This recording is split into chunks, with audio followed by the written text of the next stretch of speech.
Fresh 102.7. Alessia Cara, Hello. thank you so much for being here. Thank you. Happy almost birthday. Oh, thank you. Yeah, in a month. I didn't know how you were going to take to that because I know you get anxiety about like death. So do you, for your birthday, do you just sit alone in your room, like in darkness, like I'm one day closer to death? Yeah. Wow. Okay. Didn't think of it. Now I will. No, I'm just kidding. No, not really, because I'm usually working on my birthday, so I don't even have time to think about my birthday or dying. But I mean, you always squeeze in time to think about dying. Right. Right. Yeah. But yeah, I get like a lot of anxiety about just getting older, and like I know I'm still very young, but just the fact that the end of the tunnel is like, you know, it's there, it's certain, and that scares me. This is really dark. Yeah, yeah. We started off on a really low note. Sorry, yeah. You know what I mean, though. It's scary. No, It's totally. a scary thing to like get old and like not know what your future holds, and it's weird.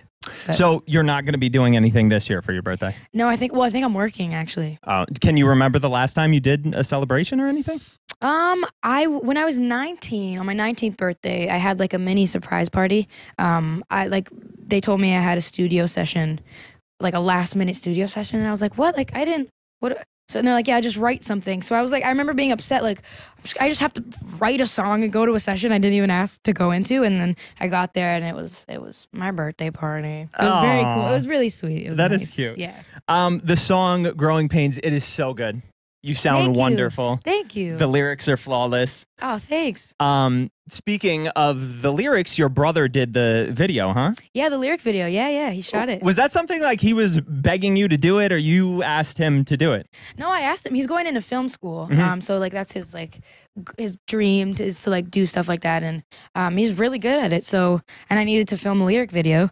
So I was like, "Do you want to help?" And he was like, "Sure." Had So you we guys did. collaborated before? I mean, like home videos and stuff. Like we would always make like dumb commercials at home and videos that no one will ever see. Yeah, and yeah. Just edit them. Like we've done a bunch of stuff like that, but never actually like publicly. So that was the first serious thing we've actually. Is he Man. bragging about it, or? Yeah, he's very excited. He's really excited. He's like promoting it, and like he made his own Instagram page for his production now, and Yeah, yeah. he's really proud. I'm really proud. I think he's awesome. So it's Well, I cool. thought it was cute too because you have that line in the song about him. Yeah, exactly. Yeah. So- Shouted him out. Yeah, so maybe he'll do more videos on this album? Or? Yeah, well, maybe now I gotta pay him, I think. Oh, right. Yeah. He's big time now. He's big. He's big time now. It's over, however many views. He's like, I'm gonna have to be compensated. Yeah.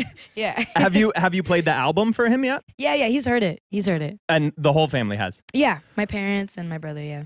Was there a song on the album that you were a little nervous for them to hear? I mean, all of them, to be honest. Really? Because, there's songs about my relationship, which is weird. But even, like, Growing Pains, like, telling them what I'm going through and, like, what I think about at night, it's not something I open up about a lot. I mean, obviously, my parents more so than anyone else, but still, like, there's always that sense of keeping, like, a little bit more to yourself. And so to have them hear that laid out in that way was kind of scary for me, but they were supportive of it, and they get what I'm going through. They see it, I'm their kid, so they know when I'm off anyway. So Yeah. Do you take feedback from them, or are you like, I'm going to play this for you, but don't tell me anything about your opinion? Or how no, I'm the opposite. I need they're like my opinion machines. Like Okay. I really, really want them to give me their opinion because I, one, trust their opinion, but two, I'm like so insecure about everything I make, and I just want to make sure that it's good. Right. And so they usually tell me their honest opinion, especially my brother. He's like no filter. He's little brother, of course. What do you expect? Is there anybody in the industry that you trust enough to play unreleased, maybe unfinished stuff for? In the industry? Yeah. Well, definitely like my core team, like Victoria's over there. She always hears the stuff first. My manager, Chris, Yeah. is someone I always send rough things to, just because, like, I don't know, he always makes me feel good about the things I write. He always tells me if it's not good, but if it is, he's always like very supportive from like the first initial voice note I send, and he like motivates me to finish songs. So Yeah. it's nice. Oh, that's good. Yeah. What is going to happen with the songs that don't land on the album? Because you wrote them all yourself. I feel like they're your babies. So don't you want the world to hear them at some point? Yeah, man, it's really hard to let go of songs, like, and to have to narrow them down into, an album format, I guess, because they're all like a part of my life and experiences. So I think maybe like a deluxe thing, or possibly just like give them away. Cool. The songs that I like anyways, because you're always going to write songs that you don't really like or care for. But the ones I do, hopefully, maybe someone else will take them. Oh, cool. Put them somewhere. I don't know. I'm just saying. Yeah, I haven't given them up yet. But like, I'm planning on maybe just like, I don't know, doing something with them. But you will do something with them. Yeah, that'd be cool. I've never like written for someone else, so that might be cool. Yeah. Were there any collaborations on the ones that didn't make the cut for the album? Collaborations? No. Oh, okay. No. Good. Well, this was your first go-round just writing everything yourself, yeah, so why not? That's why I just figured, like, let me just do it all. Yeah, and, yeah. like, I'm too scared to ask people to do anything with me, so. Yeah. Yeah, I can't. I'm just like, yeah, whatever. So if you're out there wanting to collaborate with Alessia, you have to make the first move. Yeah, and everyone who I've collaborated with has made the first move. I just can't. Yeah. I get too scared. When you were writing this one, was there anything... I know a lot of the songs come from your diary entries. Was there an entry in your diary where you were like, wow, this would be a really great concept for a song, but I'm not emotionally at the point yet where I feel comfortable sharing this topic or moment with the world? Maybe a little bit, like, more so on the first album, okay. I think. But partly because, or mostly because I didn't really understand them myself, so it was hard to word it in a way that made sense. Mm-hmm. But now I honestly think I just kind of laid it all out, and it was better for me, I think. Like, it was more therapeutic to just admit it to everyone and just have everyone hear it rather than holding it back. So there's lots of emotion, like, didn't hold back on this one. So yeah.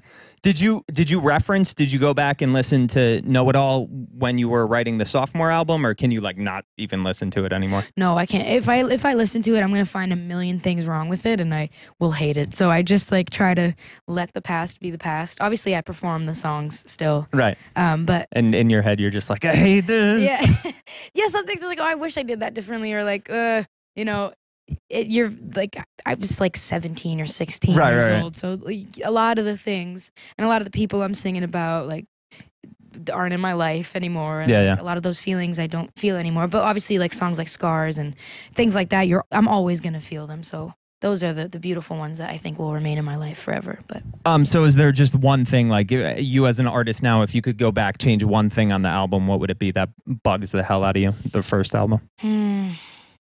There's I'm gonna get riled up again about this one. There's this glitch in I'm Yours. It's like a technical glitch. Really? And it's in the falling again, that line. It just goes like falling again, yeah.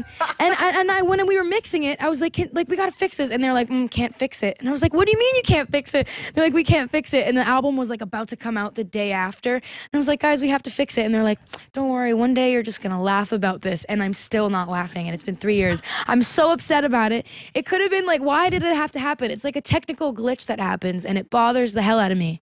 They're like, yep. You're out of studio time. Sorry, next time around. Oh my goodness, it's so like I bet like no one even noticed it, but I can tell that it's there, and it bothers me so much. I can't listen to it. It's like I'm gonna go back and find it now. Yeah, you're gonna hear it. It's like the worst. Thank you so much for hanging out. The album should be out in September, right? September. Yeah, we don't have an official. No, we don't. Not that I'm keeping it from you. I genuinely don't have one. Yeah, we're still mixing it and stuff. Hopefully with no glitches this time. Yeah. But yeah, so hopefully September. I'm sure it's gonna be wonderful. Thank you so much. You're phenomenal. You. Oh, thanks. You're welcome. So are you.